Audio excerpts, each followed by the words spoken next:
Pelayanan Promkes di Puskesmas. Sudahkah mengacu peraturan perundangan?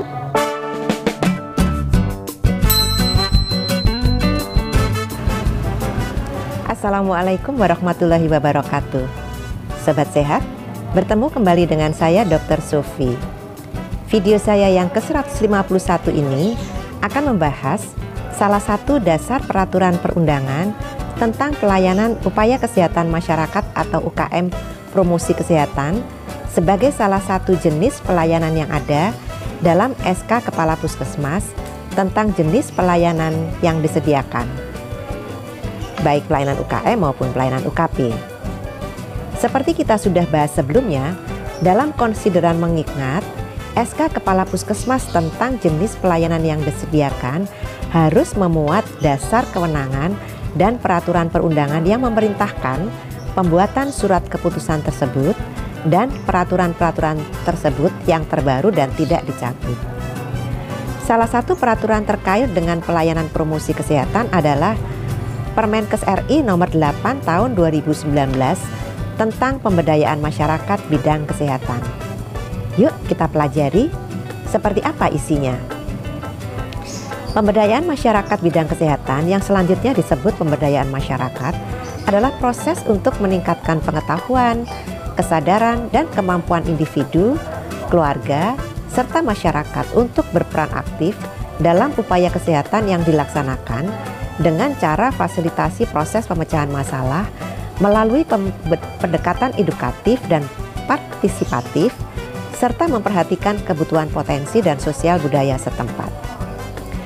Upaya kesehatan bersumber daya masyarakat yang selanjutnya disebut UKBM adalah wahana pemberdayaan masyarakat bidang kesehatan yang dibentuk atas dasar kebutuhan masyarakat, dikelola oleh, dari, untuk, dan bersama masyarakat dengan pembinaan sektor kesehatan, lintas sektor, dan pemangku kepentingan terkait lainnya. Tenaga pendamping pemberdayaan masyarakat bidang kesehatan yang selanjutnya disebut tenaga pendamping adalah seseorang yang memiliki kemampuan untuk mendampingi serta membantu proses pengambilan keputusan yang dilakukan oleh masyarakat dalam mengadopsi inovasi bidang kesehatan. Kader pemberdayaan masyarakat bidang kesehatan yang selanjutnya disebut kader adalah setiap orang yang dipilih oleh masyarakat dan dilatih untuk menggerakkan masyarakat berpartisipasi dalam pemberdayaan masyarakat bidang kesehatan. Strategi pemberdayaan masyarakat meliputi 1. Peningkatan pengetahuan dan kemampuan masyarakat dalam mengenali dan mengatasi permasalahan kesehatan yang dihadapi. 2. Peningkatan kesadaran masyarakat melalui penggerakan masyarakat. 3. Pengembangan dan pengorganisasian masyarakat. 4. Penguatan dan peningkatan advokasi kepada pemangku kepentingan. 5. Peningkatan kemitraan dan partisipasi lintas sektor, lembaga kemasyarakatan, organisasi kemasyarakatan, dan swasta. 6. Peningkatan pemanfaatan potensi dan sumber daya berbasis kearifan lokal. Dan 7. Pengintegrasian program, kegiatan, dan atau kelembagaan pemberdayaan masyarakat yang sudah ada sesuai dengan kebutuhan dan kesepakatan masyarakat. Kegiatan pemberdayaan masyarakat meliputi 1. Kesehatan ibu, bayi, dan balita. 2. Kesehatan anak usia sekolah dan remaja. 3. Kesehatan usia produktif. 4. Kesehatan lanjut usia. 5. Kesehatan kerja. 6. Perbaikan gizi masyarakat. 7. Penyehatan lingkungan. 8. Penanggulangan penyakit menular dan tidak menular. 9. Kesehatan tradisional. 10. Kesehatan jiwa. 11. Kesiapsiagaan bencana dan krisis kesehatan. Dan 12. Kegiatan peningkatan kesehatan lainnya yang dibutuhkan oleh masyarakat setempat. Kegiatan pemberdayaan masyarakat dilaksanakan dengan mengutamakan pendekatan promotif dan preventif. Apa itu penyelenggaraan pemberdayaan masyarakat? Penyelenggaraan pemberdayaan masyarakat meliputi 1. Masyarakat menyelenggarakan pemberdayaan masyarakat dengan didampingi oleh tenaga pendamping. 2. Tenaga pendamping dapat berasal dari pemerintah pusat, pemerintah daerah, lembaga kemasyarakatan, organisasi kemasyarakatan, swasta, perguruan tinggi, dan atau anggota masyarakat. 3. Pendamping harus memiliki kemampuan sebagai tenaga pendamping yang didapat melalui pelatihan. 4. Pelatihan diselenggarakan oleh pemerintah pusat, pemerintah daerah, atau masyarakat sesuai dengan ketentuan peraturan perundang-undangan. Tenaga pendamping berperan sebagai 1. Katalisator dalam proses pemberdayaan masyarakat. 2. Pemberi dukungan dalam proses penyelenggaraan pemberdayaan masyarakat. 3. Penghubung dengan sumber daya yang dapat dimanfaatkan. 4. Pendamping dalam penyelesaian masalah kesehatan. 5. Pendamping dalam pelaksanaan pemantauan dan evaluasi. Dan 6. Pendamping masyarakat dan atau melakukan pendekatan kepada pemangku kepentingan terkait. Selain tenaga pendamping, dalam pemberdayaan masyarakat diperlukan keterlibatan kader. Kader berperan sebagai 1. Penggerak masyarakat untuk berperan serta dalam upaya kesehatan sesuai kewenangannya. 2. Penggerak masyarakat agar memanfaatkan upaya kesehatan berbasis masyarakat atau UKBM dan pelayanan kesehatan dasar. 3. Pengelola UKBM. 4. Penyuluh kesehatan pada masyarakat. 5. Pencatat kegiatan pemberdayaan masyarakat bidang kesehatan. Dan 6. Pelapor jika ada permasalahan atau kasus kesehatan setempat kepada tenaga kesehatan. Penyelenggaraan pemberdayaan masyarakat dilakukan dengan tahap. 1. Pengenalan kondisi desa atau kelurahan. 2. Survei mawas diri. 3. Musyawarah di desa atau kelurahan. 4. Perencanaan partisipatif. 5. Pelaksanaan kegiatan. Dan 6. Pembinaan kelestarian. Tahap pengenalan kondisi desa dan kelurahan dilakukan oleh masyarakat dengan dibantu oleh kader dan pemerintah desa atau kelurahan. Pengenalan kondisi desa atau kelurahan dilakukan dengan mengkaji 1. Data profil desa atau kelurahan. 2. Hasil analisis situasi permasalahan kesehatan. Dan atau 3. Data lain yang diperlukan. Hasil kajian digunakan sebagai dasar pelaksanaan tahap survei mawas diri. Survei mawas diri dilakukan untuk mengetahui 1. Masalah kesehatan yang ada di masyarakat dan urutan prioritas penanganannya. 2. Faktor penyebab masalah kesehatan termasuk perilaku berisiko, non-perilaku atau lingkungan, dan kebijakan yang ada di masyarakat. Dan 3. Potensi yang dimiliki desa atau kelurahan untuk mengatasi masalah kesehatan, termasuk keberadaan UKBM. Pelaksanaan survei mawas diri dapat menggunakan instrumen yang disusun bersama oleh masyarakat, kader, dan pemerintah desa atau kelurahan dengan dibantu oleh tenaga pendamping. Tahap musyawarah di desa atau kelurahan diikuti oleh pemerintah desa, kelurahan, badan permusyawaratan desa, dan unsur masyarakat sesuai dengan kondisi sosial budaya masyarakat. Musyawarah di desa atau kelurahan bertujuan untuk 1. Menyosialisasikan program kesehatan dan hasil survei mawas diri. 2. Menyepakati urutan prioritas masalah kesehatan yang hendak ditangani. 3. Menyepakati kegiatan yang akan dilaksanakan melalui UKBM atau kegiatan lain yang memberdayakan masyarakat. 4. Memetakan data atau informasi potensi dan sumber daya desa atau kelurahan. Dan 5. Menggalang partisipasi warga desa atau kelurahan untuk mendukung pemberdayaan masyarakat. Tahap perencanaan dilakukan oleh masyarakat bersama pemerintah desa atau kelurahan dan kader. Perencanaan partisipatif mencakup 1. UKBM yang akan dibentuk atau diaktifkan kembali dan atau kegiatan lain yang memberdayakan masyarakat yang akan dilaksanakan. 2. Sarana prasarana yang diperlukan untuk pemberdayaan masyarakat. Dan 3. Rencana anggaran, jadwal pelaksanaan, sasaran kegiatan, dan penanggung jawab. Hasil perencanaan partisipatif yang termasuk kewenangan lokal berskala desa menjadi pedoman bagi pemerintah desa atau kelurahan untuk menyusun rancangan atau rencana kerja pemerintah desa atau kelurahan dan daftar usulan rencana kerja pemerintah desa atau kelurahan. Hasil perencanaan partisipatif yang memerlukan dukungan puskesmas dapat menjadi pedoman bagi puskesmas dalam menyusun rencana usulan kegiatan puskesmas.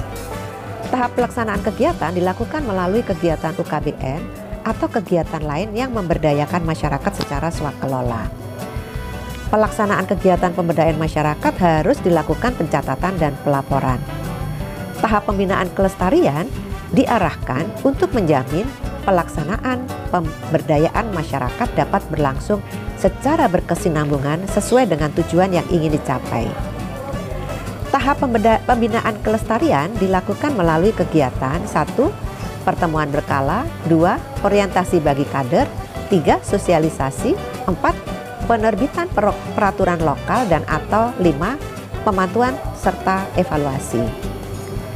Kegiatan pembinaan kelestarian dilaksanakan sesuai kebutuhan masyarakat desa atau kelurahan. Kegiatan pembinaan kelestarian dilakukan oleh masyarakat bersama pemerintah desa atau kelurahan dan pendamping teknis. Pertemuan berkala dilakukan dengan melibatkan kader, pemerintah desa dan pemangku kepentingan terkait di desa dengan waktu yang disepakati bersama sesuai dengan kebutuhan. Orientasi bagi kader dilakukan untuk meningkatkan pemahaman dan keterampilan kader, pemerintah desa dan pemangku kepentingan terkait dalam pelaksanaan pemberdayaan masyarakat. Sosialisasi dilakukan untuk memberikan informasi kepada masyarakat terkait perkembangan kegiatan pemberdayaan masyarakat dan kegiatan kesehatan lainnya. Penerbitan peraturan lokal dilakukan melalui peraturan tertulis di desa atau kelurahan atau institusi terkait dan atau peraturan tidak tertulis seperti hukum adat atau norma sosial yang disepakati oleh masyarakat. Pemantauan serta evaluasi dilakukan secara berkala dengan melibatkan unsur masyarakat, pemerintah desa, dan pembina teknis. Sobat Sehat, kita sekarang bahas upaya kesehatan bersumber daya masyarakat atau UKBM. UKBM dibentuk atas dasar kebutuhan masyarakat yang diselenggarakan dengan 6 tahapan, antara lain pengenalan kondisi desa atau kelurahan, survei mawas diri, musyawarah di desa atau kelurahan, perencanaan partisipatif, pelaksanaan kegiatan, dan pembinaan kelestarian. Pembinaan UKBM dilakukan dengan memenuhi syarat sebagai berikut. 1. Memiliki struktur kepengurusan. 2. Memiliki kader sebagai pengelola atau pelaksana kegiatan UKBM. Dan 3. Memiliki sumber daya. Penyelenggaraan UKBM harus didukung dengan pembinaan teknis kesehatan dan kelembagaan. Pembinaan teknis kesehatan dilakukan oleh puskesmas. Pembinaan kelembagaan dilakukan oleh pemerintah desa atau kelurahan atau pemangku kepentingan sesuai tatanan UKBM. Penyelenggaraan UKBM ditetapkan dengan peraturan desa atau instrumen hukum lain sesuai dengan ketentuan peraturan perundang-undangan. Struktur organisasi atau pengurus dan kader UKBM ditetapkan oleh kepala desa atau kelurahan atau pemangku kepentingan sesuai dengan tatanan UKBM. Penyelenggaraan kegiatan UKBM sesuai dengan ketentuan dan dilaksanakan sesuai dengan ketentuan peraturan perundang-undangan. Sobat Sehat, kita sekarang akan bahas apa tanggung jawab pemerintah pusat dan pemerintah daerah. Tanggung jawab pemerintah pusat dalam penyelenggaraan pemberdayaan masyarakat adalah 1. Menetapkan dan menyosialisasikan kebijakan, pedoman, dan petunjuk teknis terkait pemberdayaan masyarakat. 2. Membentuk dan atau mengaktifkan wadah koordinasi pemberdayaan masyarakat dengan lintas sektor dan pemangku kepentingan lain yang terkait secara terintegrasi. 3. Mengembangkan sistem informasi terintegrasi terkait pemberdayaan masyarakat. 4. Meningkatkan kapasitas penyelenggaraan pemberdayaan masyarakat di tingkat pusat dan provinsi. 5. Melakukan pembinaan dan pendampingan penyelenggaraan pembinaan masyarakat kepada provinsi. 6. Melakukan penelitian terkait pemberdayaan masyarakat. Dan 7. Melakukan pemantauan dan evaluasi penyelenggaraan pemberdayaan masyarakat di tingkat nasional secara berkala. Sobat Sehat, selanjutnya kita akan bahas tanggung jawab pemerintah daerah provinsi dalam penyelenggaraan pemberdayaan masyarakat. Antara lain 1. Menetapkan dan melaksanakan kebijakan, peraturan, pedoman, dan petunjuk teknis terkait pemberdayaan masyarakat di wilayah provinsi. 2. Membentuk dan atau mengaktifkan wadah koordinasi pemberdayaan masyarakat tingkat provinsi dengan lintas sektor dan pemangku kepentingan lain yang terkait secara terintegrasi. 3. Mengembangkan sistem informasi terintegrasi terkait pemberdayaan masyarakat di wilayah provinsi. 4. Melakukan pembinaan dan pendampingan penyelenggaraan pemberdayaan masyarakat kepada daerah kabupaten kota. 5. Menyelenggarakan peningkatan kapasitas bagi penyelenggara pemberdayaan masyarakat di tingkat provinsi dan kabupaten kota. Dan 6. Melakukan pemantauan dan evaluasi penyelenggaraan pemberdayaan masyarakat di tingkat provinsi secara berkala. Tanggung jawab pemerintah daerah kabupaten kota dalam penyelenggaraan pemberdayaan masyarakat antara lain 1. Menetapkan dan melaksanakan kebijakan, peraturan, pedoman, dan petunjuk teknis terkait pemberdayaan masyarakat di wilayah kabupaten kota. 2. Membentuk dan atau mengaktifkan wadah koordinasi dengan lintas sektor dan pemangku kepentingan lain yang terkait secara terintegrasi. 3. Mengembangkan sistem informasi terintegrasi terkait pemberdayaan masyarakat. 4. Melakukan pembinaan dan pendampingan pemberdayaan masyarakat di tingkat kecamatan, desa, dan kelurahan dan puskesmas. 5. Menyelenggarakan peningkatan kapasitas bagi penyelenggara pemberdayaan masyarakat di tingkat kecamatan dan desa atau kelurahan. Dan 6. Melakukan pemantauan dan evaluasi penyelenggaraan pemberdayaan masyarakat di tingkat kabupaten dan kota secara berkala. Sedangkan tanggung jawab puskesmas dalam pemberdayaan masyarakat meliputi 1. Melaksanakan advokasi dan sosialisasi kepada masyarakat, pemangku kepentingan dan mitra terkait untuk mendukung pelaksanaan pemberdayaan masyarakat di wilayah kerja puskesmas. 2. Melakukan pendampingan dan pembinaan teknis dalam tahapan penyelenggaraan pemberdayaan masyarakat. 3. Melakukan koordinasi dengan lintas sektor dan pemangku kepentingan di wilayah kerja puskesmas dalam pelaksanaan pemberdayaan masyarakat.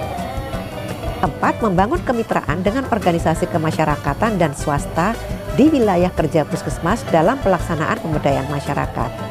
5. Mengembangkan media komunikasi, informasi, dan edukasi kesehatan terkait pemberdayaan masyarakat dengan memanfaatkan potensi dan sumber daya berbasis kearifan lokal. 7. Melakukan peningkatan kapasitas tenaga pendamping pemberdayaan masyarakat dan kader. 7. Melakukan dan memfasilitasi edukasi kesehatan kepada masyarakat. 8. Menggerakkan masyarakat untuk berpartisipasi dalam kegiatan pemberdayaan masyarakat.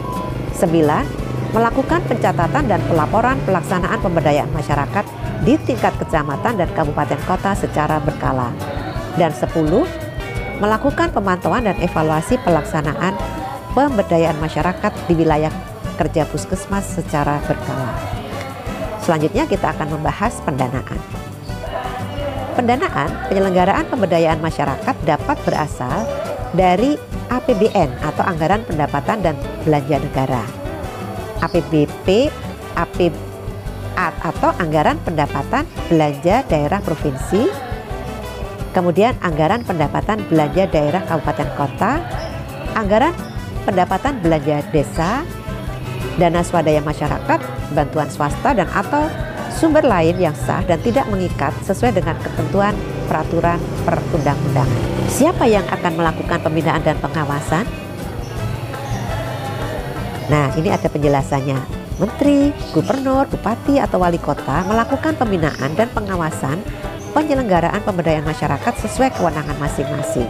Pembinaan dan pengawasan dilaksanakan melalui berbagai kegiatan, antara lain 1. Advokasi dan sosialisasi, 2. Bimbingan teknis, 3. Pelatihan dan peningkatan kapasitas, 4. Pemantauan dan evaluasi, dan atau 5. Pemberian penghargaan.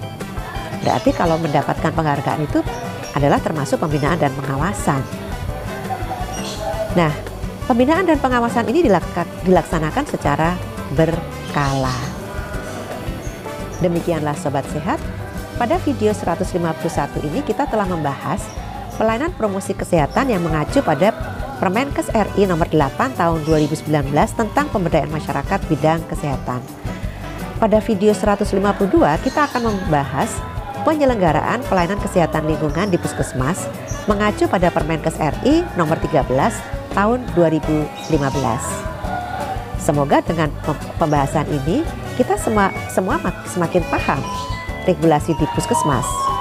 Apabila penyusunan SK Kepala Puskesmas sudah tepat, penyusunan pedoman, panduan, dan SOP akan tepat dan sinkron. Sampai di sini dulu ya. Semoga selalu sehat. Wassalamualaikum warahmatullahi wabarakatuh.